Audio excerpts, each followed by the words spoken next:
Bonjour mademoiselle. Bonjour monsieur. Donc vous êtes historienne, merci de nous accueillir ici à Laval. Merci à vous d'avoir fait le déplacement jusqu'ici. Donc nous allons parler aujourd'hui de l'archange Gabriel. Pourquoi ce nom? D'où vient son nom? C'est un de ces noms dont je vous parlais qui décline les gloires divines. Gabriel signifie Dieu est force ou Dieu est ma force. Enfin, c'est l'étymologie la plus généralement admise, tout le monde n'est pas absolument d'accord. Mais tenons-nous-en donc à Dieu est ma force ou Dieu est force, qui est un très beau nom. Alors on connaît de nombreuses iconographies, en particulier de Fra Angelico, qui représentent l'archange Gabriel avec la Sainte Vierge pour annoncer la bonne nouvelle de l'arrivée de l'incarnation. Est-ce que le rôle de l'archange Gabriel se limite à ce message de Nazareth? Bien sûr que non. Gabriel apparaît déjà dans le livre de Daniel, puisqu'il est l'ange qui vient annoncer la fin de l'exil du peuple d'Israël et qui se querelle avec l'ange gardien des Perses qui veut poursuivre cet exil afin d'améliorer le niveau moral des Perses. Mais Gabriel est avant tout l'ange de l'Annonciation, celui de la bonne nouvelle, mais à double titre. Il ne faut pas oublier qu'il est également celui qui, avant de venir à Nazareth trouver Marie, va trouver Zacharie dans le temple de Jérusalem pour lui annoncer que ses prières sont enfin exaucées, qu'Élisabeth va lui donner le fils qu'ils ont vainement attendu toute leur vie.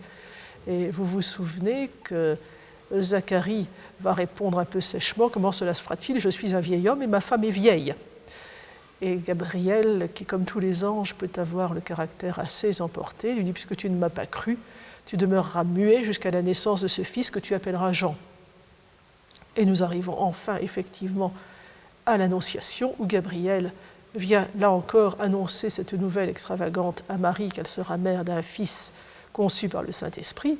Et à la différence de Zacharie, Marie, elle, ne doute pas. Est-ce qu'on peut considérer que l'archange Gabriel est l'ange gardien de la Sainte Vierge Marie? La plupart des théologiens qui se sont penchés sur la question disent effectivement que Gabriel est l'ange gardien de la Sainte Vierge. Les mystiques qui l'ont vu avec la Sainte Vierge disent qu'ils sont très proches. Le Père Lamy disait: je vois toujours Gabriel avec la Sainte Vierge, ils sont très intimes, elle ne parle à personne, à aucun autre ange comme elle parle à Gabriel. Pourquoi invoque-t-on l'archange Gabriel pour avoir une bonne mort?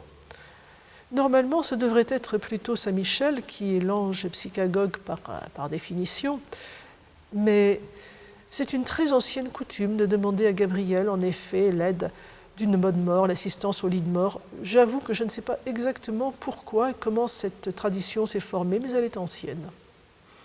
Est-ce qu'il existe d'autres moments, plus peut-être récents, d'intervention de l'archange Gabriel? Je vous le disais, quoiqu'elle n'ait jamais été reconnue officiellement par l'Église, il y a ces nombreuses apparitions au Père Lamy au début du siècle qui sont parfois extrêmement belles. Il y a une anecdote que j'aime beaucoup. Le Père Lamy, qui maintenant à cette époque-là est bien vieux et pratiquement aveugle, se rend à la chapelle Notre-Dame-des-Bois à Violo qu'il a bâtie, et il a apporté des fleurs. Et ces fleurs attirent des abeilles. Il est bientôt cerné par tout un essaim, il a peur d'être piqué. Et à ce moment-là, Saint Gabriel apparaît et il dit aux abeilles, c'est extraordinaire d'ailleurs: n'écrasez plus jamais d'abeilles, et les archanges s'abaissent à leur parler. Il dit aux abeilles: ne le piquez pas, notre reine serait très mécontente et nous serions obligés de prendre forme humaine pour le raccompagner chez lui. Je trouve cette histoire absolument délicieuse, digne des Fioretti de Saint François.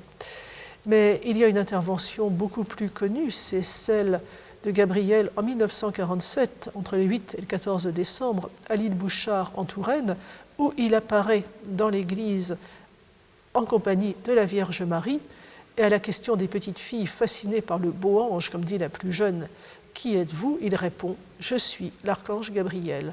Ce qui fait que l'île Bouchard se trouve être le seul sanctuaire ayant bénéficié d'une apparition historiquement fondée de l'archange Gabriel. Donc l'ange de la prière évoqué à l'île Bouchard, c'est l'archange Gabriel. C'est l'archange Gabriel. D'ailleurs, toutes les apparitions de l'île Bouchard sont une illustration du mystère de l'incarnation et de l'annonciation.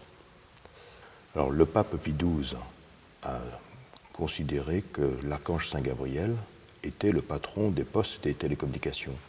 Pourquoi ce choix ? Pour une raison évidente, il a apporté la meilleure nouvelle possible au monde. Par conséquent, il allait de soi qu'on lui confie le soin de tous les messages à travers le monde. Merci mademoiselle, merci beaucoup. Merci à vous.